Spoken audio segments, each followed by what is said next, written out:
One of the things I'd like to see, and I'm seeing, is more diversity in the Republican Party. Diversity in the Republican Party. Diversity in the Republican Party. Diversity in the Republican Party. Take a look around at these wonderful members. This is the most diverse class of Republicans ever elected in the history of the United States Congress. This is the most diverse class of Republicans ever elected. This is the most diverse class of Republicans ever elected. This is the most diverse class of Republicans ever elected. Fox News host Sean Hannity and Republican Rep. Elise Stefanik may need to get their eyes checked after claiming this is the most diverse Republican Party ever.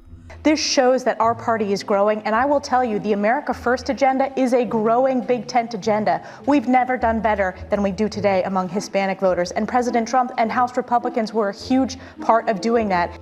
To me, the Democratic Party is the party of coastal elites.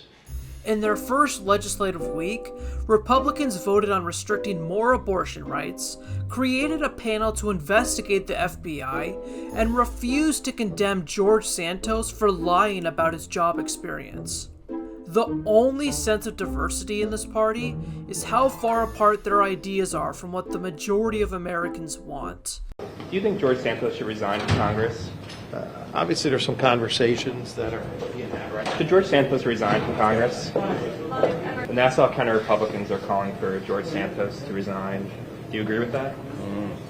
Any reaction to Nassau County Republicans calling on Santos to resign? Not good.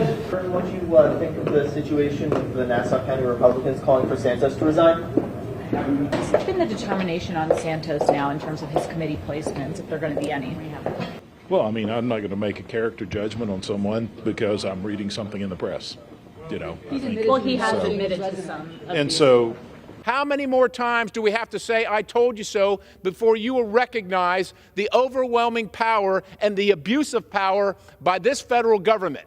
I implore my colleagues on the other side of the aisle to populate this committee with serious Democrats. In response to the gentleman who said that he hopes that we populate this select committee with serious Democrats, that he populates the committee with Republicans who did not ask for a pardon, who did not have their phones seized by the FBI. House Republicans are eager to stand for the most vulnerable among us, the unborn. We are the party of life, and we're proud of it. All life is sacred. Defending innocent lives should not be a policy issue. So what is an abortion? What is an abortion? It's the intentional taking of the life of an unborn child. That's the core of the difference between those of us who support unborn children and born children. Those who support abortions ignore the fact that another life is involved.